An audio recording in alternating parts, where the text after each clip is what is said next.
Allahumma salli ala Muhammad wa ali Muhammad. Dear viewers, brothers and sisters in Islam, Assalamu alaikum wa rahmatullahi wa barakatuh, and welcome to another episode of this exclusive season of Ahkam SOS, where we are live from the Holy Land of Abi Abdullah Al-Hussein and his beloved brother, Abil Fadl Abbas alayhim salam. And as you all know, this show is dedicated to be discussing all of the Islamic laws, do's and don'ts, and to be answering all of your questions, inshallah. You can send us your questions via WhatsApp or the YouTube comments, or you can give us a call via the numbers presented to you on the screen below, or you could just scan the barcode also presented to you alongside with the numbers. But before we get into the show, I'm your host Musa Ali, and I would like to introduce our honorable guest, Sheikh Ali Maash. Assalamu alaikum, Sheikhna. Assalamu alaikum wa rahmatullah. How are you tonight, inshallah? Taqabbalallahu a'malakum wa siyamakum. How's Ramadan in Karbala? Great, mashallah. Alhamdulillah, mashallah. Allah yahfukum, inshallah. Sheikhna, we have some questions that have come in early. The first question is as follows from WhatsApp, and it says, the earth is one of the purifying agents. So for example, the shoe's sole that can be purified by walking on the earth, would the same rule apply to car tires? أعوذ بالله السميع العليم من الشيطان الرجيم بسم الله الرحمن الرحيم الحمد لله رب العالمين وصلى الله على محمد وآله الطاهرين ولعنة الله على أعدائهم أجمعين السلام عليك يا أبا عبد الله وعلى أخيك أبي الفضل عباس ورحمة الله وبركاته. السلام عليك يا أبا عبد الله. It's very well known in the fiqh that one of the mutahhirat or the purifiers is the earth itself. So if you walk, say 15 strides on the earth, al-ard, then that najasa would become, as a result, a tahir by walking. And of course, you have to make sure that the ayn najasa is being removed as a result. So yes, it does make the substance, the sole of the feet and the shoes tahir as well as a result. With regards to the tire, I've heard something that it does the same job as well. I'm not 100% sure, but I've heard something, yes. Thank you very much, Sheikhna. We have another question from WhatsApp. It says, Assalamu alaikum. My husband has type 2 diabetes and he takes tablets. He tries to fast but can't always. Does he have to fast? Is it wajib, and what is the ruling? If he can't, and the doctor has mentioned that they can't fast, and it's something based on the individual himself. If they can't fast, there's harm on them. As a result, they have to take tablets, of course. Then in this case, they shouldn't fast as a result. Yes. Thank you very much. We have another question. It says, I found an object which carried some identification in a public place. It is difficult for me to declare it in public places, and I may need to spend more than its value in order to reach the owner. What is the ruling in this case? What we have in the fiqh also known as luqata, if you find something, then you have to advertise for that. Let's say a watch, for example, or anything else. You find mobile phone, you have to advertise for that for some time. Could be a year even in some cases.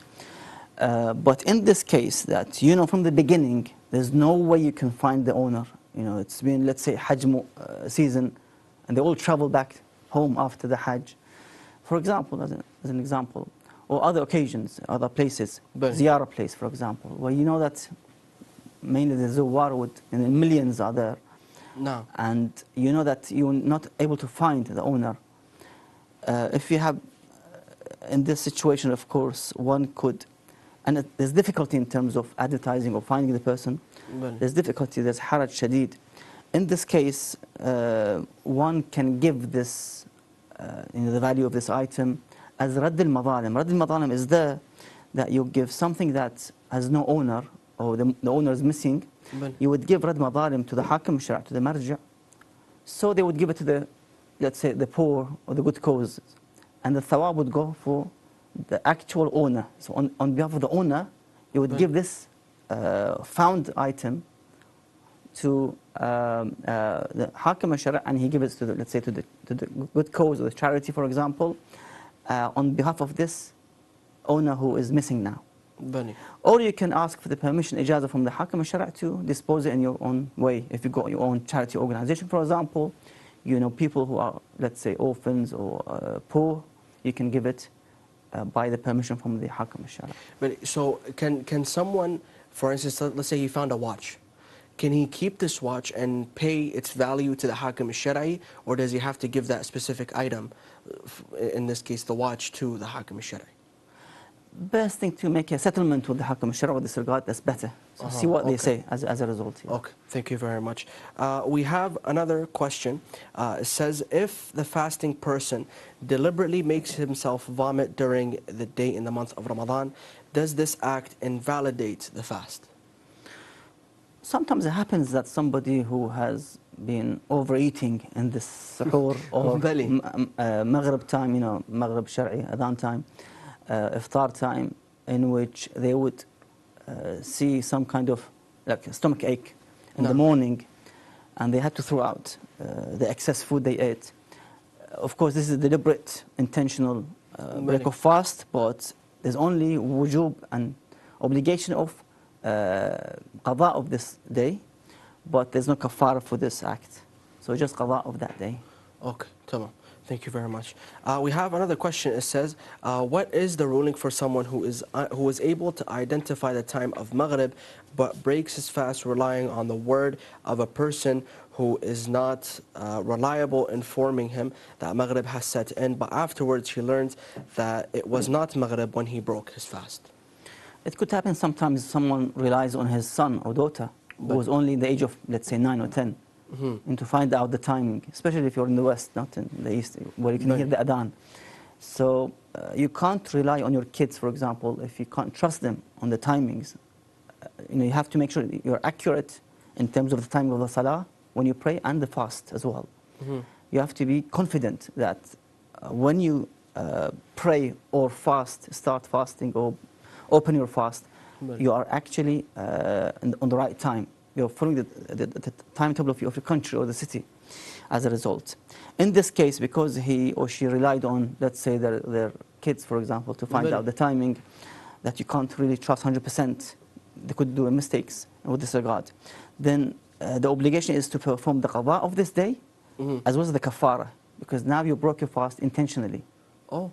Because you knew that you can't trust somebody who is not you can't trust as a child, for example, for the timings of the salah or the timings of the iftar. So you have qada and kafara as a result of this. Okay, tamam, inshallah. We have another question.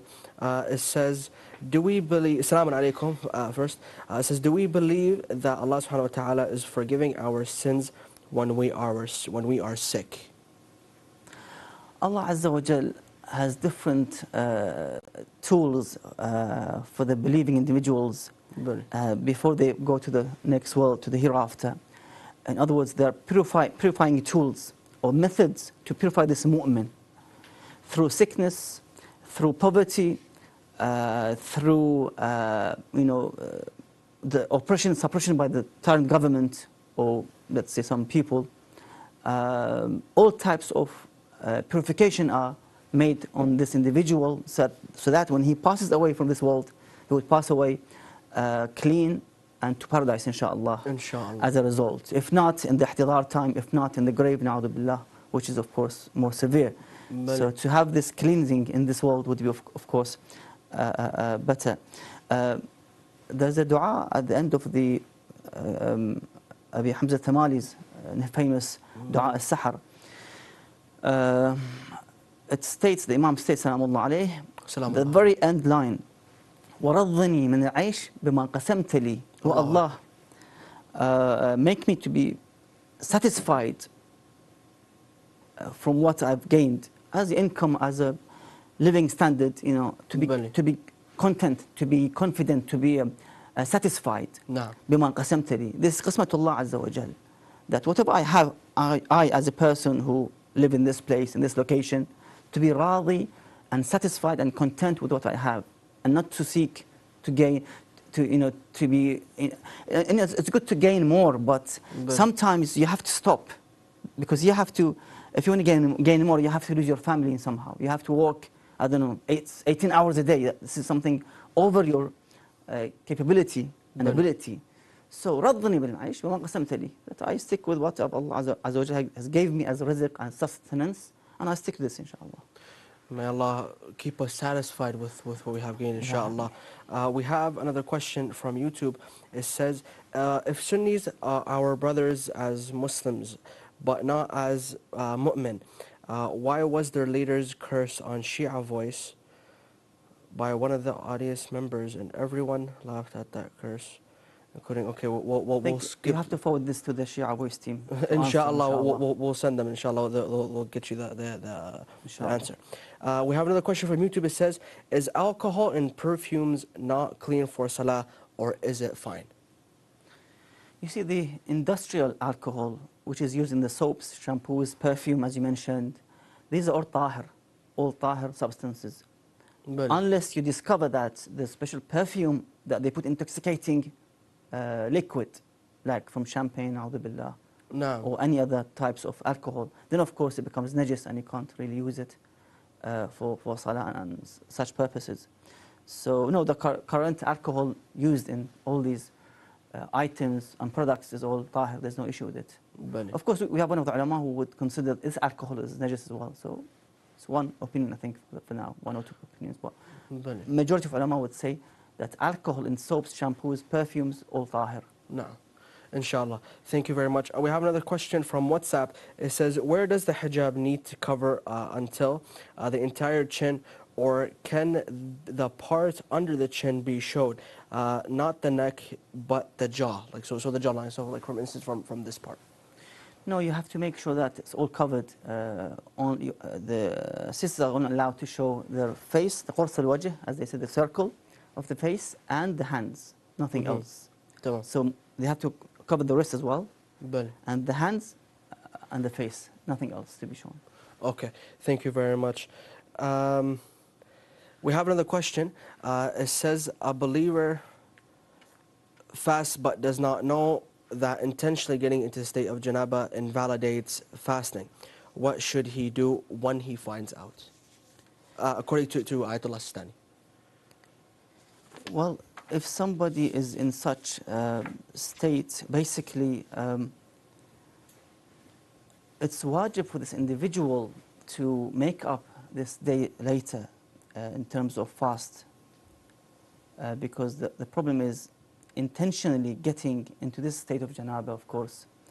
One of the mubtilat as-sawm, as mentioned, invalidators of fast, is to remain in janaba till the Fajr Adhan. So yes, he needs to make it up later as qada. There's no kafara, of course, as a result. There's no kafara, but as long as he's incorrectly was told, for example, or for example, unaware of the ruling, for example. You know, some people will give fatwa as a result of ignorant, you know, that, oh, it's all right, don't worry, you don't have to repeat it. But we have to go back and ask the experts, you know, ask those who know. فَاسْأَلُوا أَهْلَ الذِّكْرِ. So we should ask before we actually take any action in terms of ahkam shar'i, as we ask the experts in mechanics and other parts of the medicine, what medicine to take, for example. So the shar'i is more important than these material issues. Inshallah. Thank you very much. We have another question from WhatsApp. It says, Assalamu alaikum. Please, how authentic is Al-Kafi? And when reading it, for example, should I always check for the authenticity of each hadith? You see, there are ulama in which they have done lots of work with this regard. You can trust Kitab Al-Kafi, as they call Kafi Sharif in overall, their hadith. Of course, we don't have a book like Kitab Allah Azza wa Jalla, which is 100% correct and accurate. And anyhow, you can refer back to your local mosque, Alim, if you have Alim there, you can ask them for a specific hadith. Is this hadith, for example, reliable? Can I trust on this hadith, for example? Can I take it? The best thing to go back to somebody that you know as Alim, as who knows. I think that's the best option for you to be on the safe side. Inshallah. Thank you very much. We have another question from YouTube. It says, according to the Sheikh Muslim, our brother to just not our true brothers. Like our Sunni brothers, our brothers, but not like our true brothers. I believe that's what ولاية أهل البيت, إنما المؤمنون أخوة. Have you heard any verse which is إنما المسلمون إخوة؟ بلي إنما بلي. المؤمنون إخوة فأصلحوا بين أخويكم. مؤمنون. The Iman is the wilayah of Ahlul Bayt alayhim as-salam. Allahu Akbar. That is the closest brotherhood in the wilayah. So that is of course the priority is to give to the wilayah of Ahlul Bayt alayhim as-salam, those who have the wilayah. Of course, Muslims as a Muslim, of course, they have the shahadatain, definitely, part of the Muslim ummah. But the specific, the closeness is when it comes to the wilayah of Ahlul Bayt. Definitely. Inshallah. Thank you very much. We have another question. It says, if an individual informs one that the subh has not set in and he eats or drinks on the basis of that word of the individual and afterwards learns that subh has indeed set in, what should he do in this situation? In this case, one is wajib on her to basically to perform the qada and make it up later after the month of Ramadan as qada. But of course there's no kafara with this regard due to this issue in which was incorrectly informed about the fajr. So No. just the qada. Inshallah. Suffice, yes. Inshallah. Thank you very much. We have another question. It says, is it permissible for a person offering the qada of fast of the month of Ramadan to break his fast before noon? Yeah, in the qada of the month Ramadan, yes, it is permissible for the one, if they need to do so, to break their fast before Adhan al-Dhuhr, yes. Thank you very much. We have another question. It says, I am suffering from a problem with my kidney dehydration. Dehydration will affect my kidney and worsen my health problem. What is my duty about fasting, according to Ayatollah Sistani? The Sayyid mentions that you cannot fast with this situation, and if the problem continues till next month of Ramadan, so you missed this month, next year month of Ramadan also you were ill, for example, and you couldn't do the qada of the past year of the month of Ramadan, then you have to pay a mud of 750 grams of food to the poor each day, because of not being able to fast that day and to perform the qada of the month of the Ramadan of the past year, because of this illness which continued to the next month of Ramadan.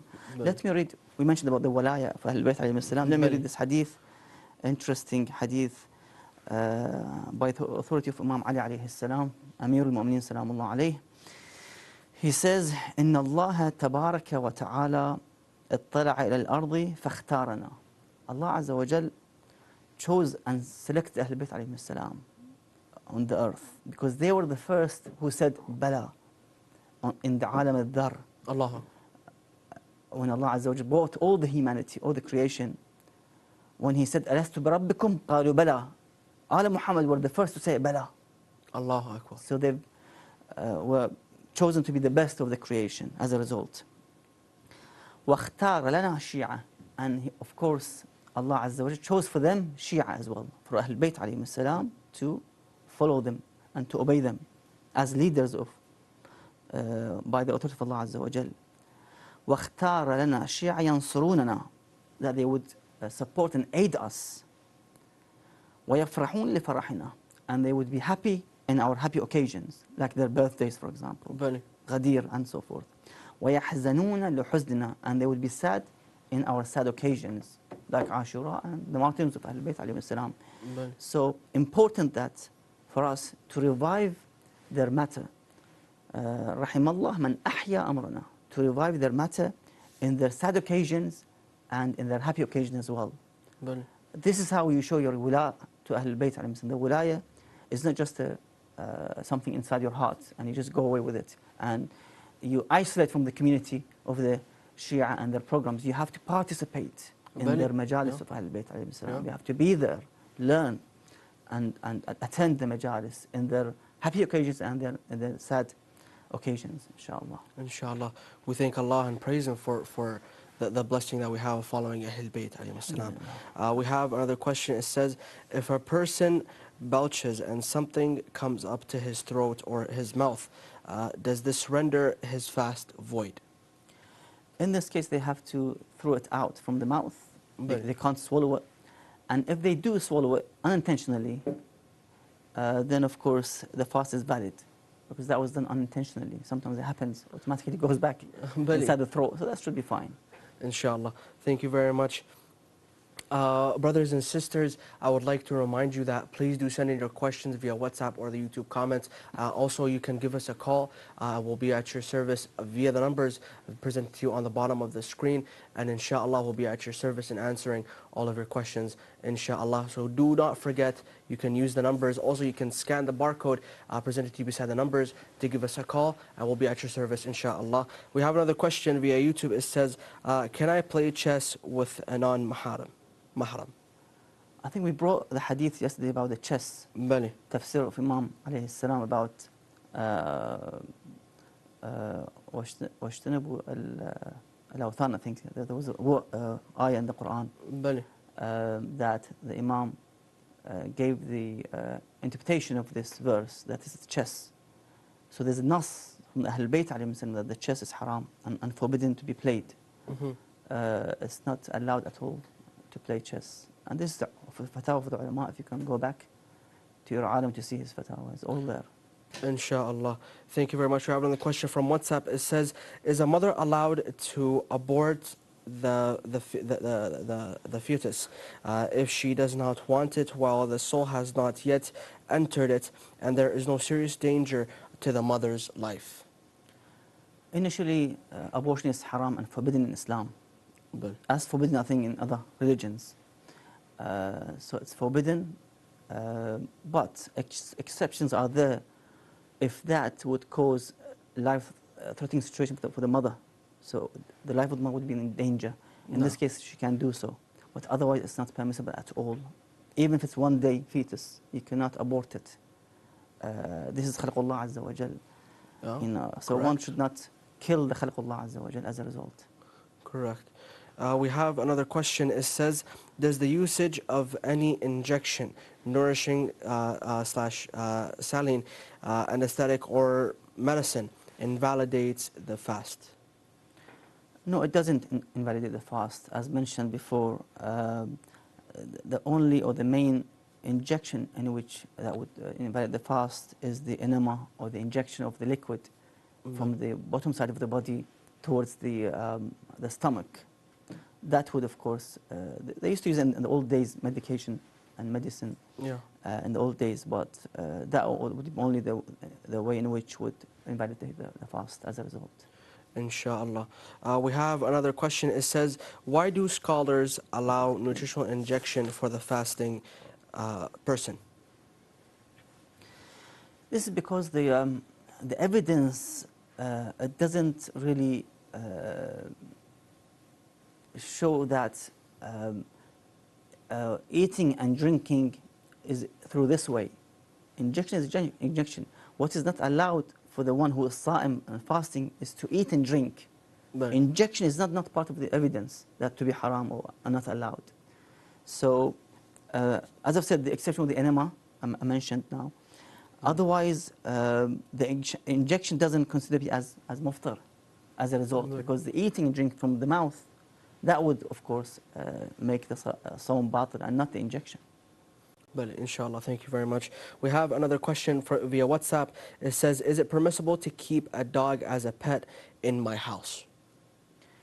You see, in overall, what allowed in the Sharia is to have a dog for the purpose of security, for the purpose of if you have a farm, if you got a herd, for example, of sheep, something that is for the purpose of mentioned in the fiqh. And I think the ulama might differ with this regard, but in overall, you have to be careful with this regard and maybe ask your marja to see, or as with this regard, because there could be a difference in this mas'ala. Inshallah. We have another question via WhatsApp. It says, what is the Islamic law about someone who cannot fast due to old age? I think we've answered this twice for the past 1 or 2 episodes. That if they can't fast, of course, fast would not be wajib on them. But there could be, I think, mud of ta'am that they have to pay per day as a result. Inshallah. Thank you very much. We have another question via WhatsApp. It says, are we allowed to watch videos with background sounds and motivational videos? For example, music with no lyrics. Thank you. again, it depends who you follow as a marja. If you follow the marja, the maraja in which they would allow for the only classical music and not the entertaining music and songs and so forth, that's their fatwa about the classical music, non-entertaining music. But if you follow the other maraja in which they would say all music is haram, of course it's haram. You can't even play one music tune with this regard, because they would consider all types of music haram. Whatever is played from the instruments of the music is all haram, be it classical or for the purpose of entertaining and so forth. Inshallah. We have another question. It says, if a person does not know whether or not he is able to fast, is it permissible for him not to fast on grounds of evidence from a doctor? Yes, it is permissible if they can trust the doctor as a trustworthy individual who would give accurate advice with this regard, that, you know, fasting is not good for you, so don't fast. And they can trust the individual, yes. Inshallah. We have another question. It says, in the holy month of Ramadan, we rely on published timetables for the times of Fajr and Adhan without exercising precaution at the time of Iftar. Is this permissible? If somebody is, as I've said before, you can rely on these printed timetables, for example. You can trust them. There's no harm. You can follow these timetables. Of course, always the ihtiyat is good for the one to preserve precaution. Just a few minutes after the adhan, which is mentioned, 2-3 minutes, you open your fast and pray. And before the fajr, again, few minutes, you stop eating and drinking to start your fasting day. So that's what I mentioned in the fiqh. A few minutes before, a few minutes after. Inshallah, thank you very much. And before we get into the questions, once again, brothers and sisters, I would like to remind you that we are accepting your questions via WhatsApp and the YouTube comments, and inshallah we'll be at your service in answering them. As well, you can give us a call via the numbers presented to you on the screen, or you could just scan the barcode presented to you beside the numbers, and inshallah we'll be at your service in answering all of your questions, inshallah. We have another questions via WhatsApp. It says, Assalamu alaikum. Are cats recommended to be kept in Islam? I have read the hadith with regard, yes, by the way. The word of the cat is mentioned in one of the narrations that you can keep at home in somehow. But I don't know about the authenticity of this hadith anyhow. But it was mentioned. But what is mentioned, other types of, let's say, birds, for example, chicken, other types of animals, maybe sheep and so forth, for those who can actually have them, if they have like a little farm and so forth. Inshallah. Brothers and sisters, we'll take a very short break, and inshallah we'll be at your service in accepting your questions via WhatsApp or the YouTube comments, or you can give us a call via the numbers presented to you at the bottom of the screen, or just scan the barcode and we'll be at your service, inshallah. We could just take a short break. Thank you very much.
Brothers and sisters, I welcome you once again to this episode of Ahkam SOS, and inshallah you can send in your questions via WhatsApp or the YouTube comments, or you can give us a call via the numbers presented to you on the bottom of the screen, or you can just scan the barcode presented to you beside the numbers, and inshallah we'll be at your service in answering all of your questions, inshallah. Sheikh, we have another question from YouTube. It says, Salamun alaikum. If you can't pronounce some of the steps in the tahajjud prayer, but you look at a paper to recite it, is this permissible? And thank you. If he means by the Salatul Layl or Namaz al-Shab or nightly prayer, you can of course use a paper to read the dhikr or the Holy Quran, for example. Should be fine. Just we go to the next question. In the prophetic sermon about the month of Ramadan, the Holy Prophet sallallahu alaihi wasallam, he mentions many rewards in this holy month, many acts in which result in many rewards. MashaAllah. He said sallallahu alaihi wasallam, وَمَنْ أَدَّى فِيهِ فَرْضًا, and the one who offers praise in this holy month of Ramadan, 2 rak'ah prayer, for example, كان له ثواب من أدى 70 فريضة فيما سواه من الشهور. These 2 prayers that you offer in this month equals to 70 outside the month of Ramadan. So 2 rak'ah compared to 2 rak'ah you pray outside the month of Ramadan, 70 times reward you would get as a result of praying in this holy month of Ramadan. Bali, inshallah. Thank you very much. We have another question from WhatsApp. It says, Salamun alaikum. We don't say Happy New Year when the month of Muharram comes because of the shahadat of Imam Hussein alayhi salam. So why do people say Ramadan Mubarak? Because this month was the shahadat of Imam Hussein alayhi salam. Imam Ali, I'm sorry. Jazakum Allah khair. You see, Mubarak, it's to do with the fasting month. This holy, blessed month of Ramadan is a great month for forgiving our sins, opportunity to gain more rewards by fasting, by helping others. It's truly a Mubarak month. Mubarak means blessed month, blessed month. So we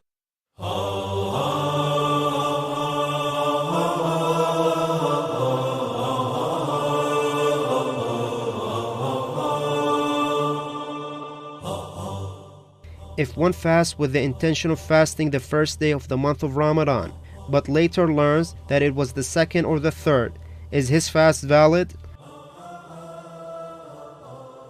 His fast is valid.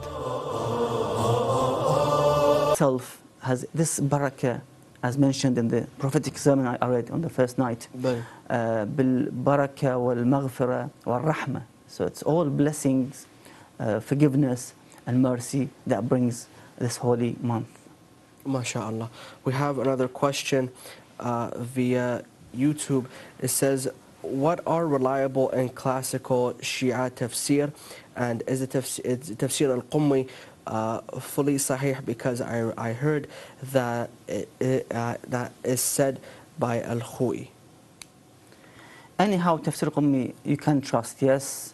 You have also tafsir al-Safi as well, you can rely on.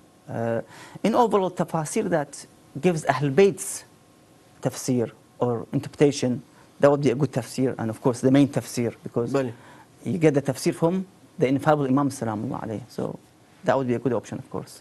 Inshallah. We have another question via YouTube. It says, if you are learning how to read the Quran, but your pronunciation is not accurate for some verses, and you follow from a video to help, is this acceptable, and is there any reward? Inside the salah or outside the salah?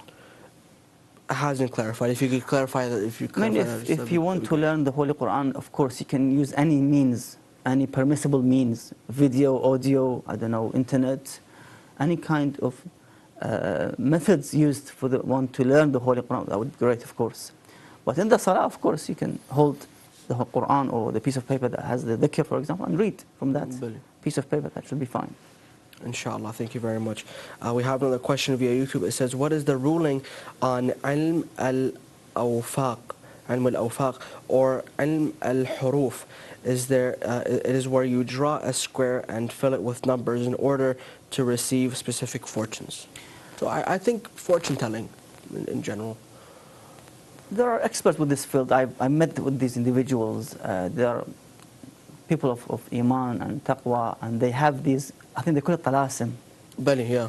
If it's within the Shari'i boundary, and I don't see any, from what I've seen, I've met those individuals, it has to be within the Shari'i boundary. If the marja says, for example, these are valid, or you can rely on, for example, otherwise we reject. If something outside this Shari'i, shaitan as they call it, satanic methods, or even reaching towards the magician and so forth, that we reject, of course, would be haram as well.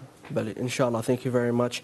We have another question via, we've already read that one, okay. We have another question. It says, if a non-Shia becomes Shia, if he used to fast according to his Maghrib, to his madhab jurisprudence, and did not miss any day, when he or she converted to Shia Imamiyya, does he or she need to repeat their fast? As mentioned before, for those who are non-Muslims from other religions, or non-Shia from other sects of Islam, or non-12er Imamiyya, other sects of Shia, such as Ismailiyya, if they become Shia of Ahlul Bayt, the 12, believe in the 12 Imams Salamullah alayhim ajma'een, in this case, we have a qaida called qaida al-jab. Al-Islam yajubbu ma qablah. Islam would not consider or wipe or not take into consideration the past of this individual who became Shia of Ahlul Bayt, with the belief in the 12 Imams of Ahlul Bayt alayhim salam. In this case, there's no qada for those individuals, there's no of salah, siyam, everything. They start as fresh, as new, when they enter into the right path, inshallah. Inshallah, thank you very much. We have another question via WhatsApp. It says, if a person indulges in foreplay without the intention of allowing the semen to be discharged, will his fast become void? You see, one should avoid such acts in which would arouse the lust and arouse all these temptations, because that would, in anyhow, if it leads to such acts, of course, there's going to be a problem with the fast. So if nothing has been, ejaculated, for example, it should be fine. But one should not do such acts in the holy month of Ramadan, in the daytime, I mean. Avoid arousal of the lust and temptation in the daytime of the month of Ramadan. Of course, at night, as I've said, as the Quran says, that أُحِلَّ لَكُمْ. So it's all halal at night. But in the daytime, avoid it, and try to avoid the act of your own, play with your own parts, which is of course haram as well, as mentioned, masturbation and na'udhu billah. So that's absolutely haram, be it in the month of Ramadan or outside this holy month. Inshallah, thank you very much. We have another question via WhatsApp. It says, before we go back to the questions, brothers and sisters, I would like to remind you that you can send in your questions via WhatsApp or the YouTube comments, or you can give us a call via the numbers presented to you on the bottom of the screen, or you could just, scan the barcode alongside with the numbers and give us a call. We'll be at your service, inshallah, and answering all of your questions. And back to the question that is via WhatsApp. It says, is it permissible for men to wear white gold? Wearing gold, I mean, as long as you have the title, the subject is gold, is forbidden. That's the problem. The ulama will look at the title, the subject, mawdu'. What is the mawdu' of this? Is it gold? It's haram. Be it white or yellow. Any other color. Yeah, if it's gold, then it's of course forbidden. Inshallah. Thank you very much. We have another question. It says, if the insane was cured, does he need to do qada for the time of his insanity, which was in the month of Ramadan? No, for the insane, he doesn't need to repeat those missed a'mal. No, he doesn't need to. No. Okay. Thank you very much. We have another question. It says, I have a daughter who has attained the age of puberty and she must fast according to Islamic law, but she is too weak to fast. How should she go about fasting according to Ayatollah Sistani? The Sayyid mentions that if a person who is weak, he cannot or she cannot, on the basis of weakness, break his or her fast. That's not, you can't justify it just because of the weakness. Yes, if it's unbearable, it's extreme difficulty, it's extreme thirst or hunger, in this case, there's no objection to, they can actually break their fast as a result. But what the Sayyid says that as a precaution, that they should suffice to eat and drink the minimum required. So if she can eat only a small piece of bread, let's say, and let's say half cup of water if she needs to. If more, that's fine if she needs. Otherwise, to the minimum extent of needed to be consumed, food and drink, and then to remain till the Maghrib time without eating and drinking.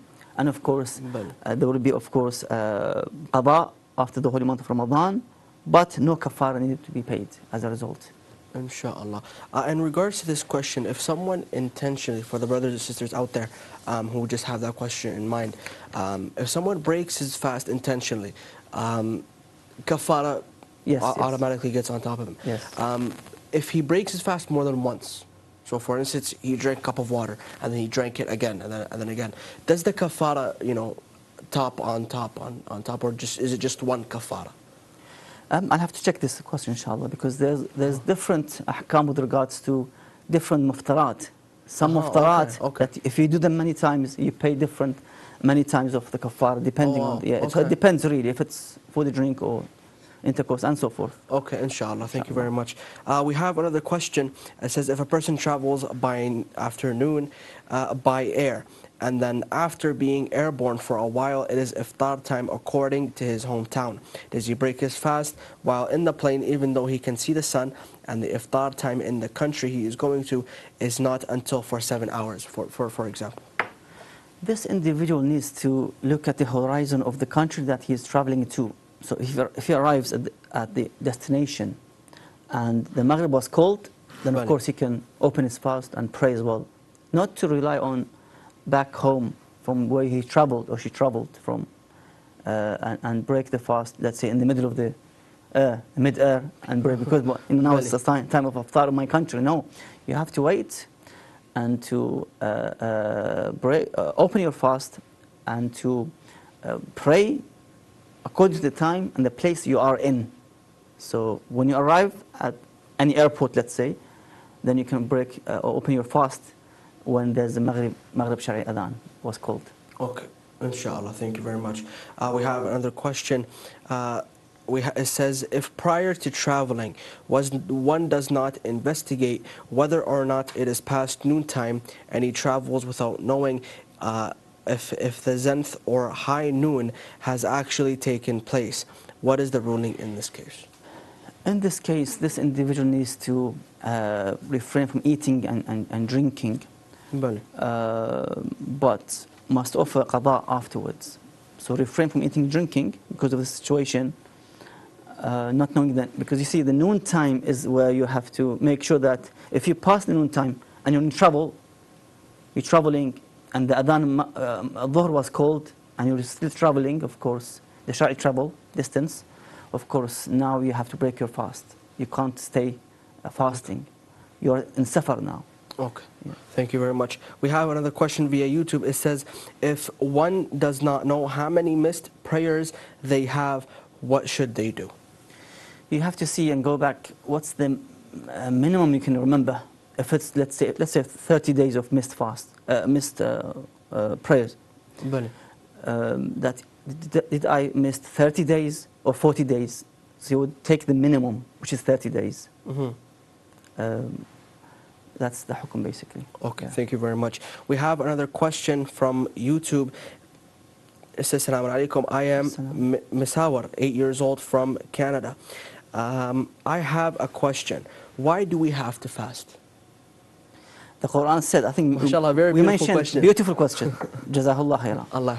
We've answered this question in the beginning of the sessions, in the first nights, that the Holy Quran says, لَعَلَّكُمْ تَتَّقُونَ, so that you become pious. And piety is important. You're busy 11 months in the year, eating, drinking, busy in your life. This holy month is a time in which you would try to defeat your desires. Halal desires, not haram desires. You can't eat and drink in the daytime. It's halal, eat and drink. You can't do things in which the married couples can do other times of the year in the daytime, and so forth. Is all there as the holy month of Ramadan is a session or a training period in which one would learn to combat and take control of his desires, the halal ones, and then as a result would control the haram desires. That I wouldn't do haram as a result, because now I have the control. Alhamdulillah, 30 days I fasted, I can control my desires. So any haram comes to me, I can defeat it and push it back and reject it as a result of this 30 days training to be able to combat, or let's say the haram, and also to control your desires. MashaAllah. We have, I believe, the last question for the night. We have, it says, from WhatsApp, it says, are all du'as in Mafatih al-Jinan authentic, like du'a for all Ramadan days, for example? What ulama mention that they have a basis or قاعدة التسامح في أدلة السنن, that there's a leniency, there's ease when it comes to the adab or a'mal, for example, salah, mustahabba, dua, that you take it and Allah Azza wa Jalla will reward you. You know, there's amal, we have narrations with regard that if you receive something that the Prophet said sallallahu alaihi wasallam to do from one of the ulama, 2 rak'ah salah mustahab in this night, for example, this dua, and you perform these a'mal mustahabba, even if we discover later in the day of judgment that the Prophet never said it, Allah would reward you. We have narrations with regard. So that's why ulama use this قاعدة التسامح في أدلة السنن, that the ease, because when it comes to fiqhi riwayat, no, the scrutiny, you know, chain of the narrators, one by one is studied, the authenticity of the narration, or the matin, the context, everything has been studied correctly, you know, accurately, to issue fatwa according to this hadith. But when it comes to ad'iyah and ibadat, mustahab, there's easiness in this. Inshallah. Sheikh, I'm really sorry, but we have come to the end of tonight's episode. Brothers and sisters, unfortunately, we have come to the end of tonight's episode. So please do stay tuned for upcoming episodes. And thank you very much for tuning in. Wassalamu alaikum wa rahmatullahi wa barakatuh.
بسم الله الرحمن الرحيم اللهم صل على محمد وآل محمد إلهي ألبستني الخطايا ثوب مذلتي وجللني التباعد منك لباس مسكنتي وأمات قلبي عظيم جنايتي فأحيه بتوبة منك يا أملي وبغيتي ويا سؤلي ومنيتي، فوعزتك ما أجد لذنوبي سواك غافرا، ولا أرى لكسري غيرك جابرا، وقد خضعت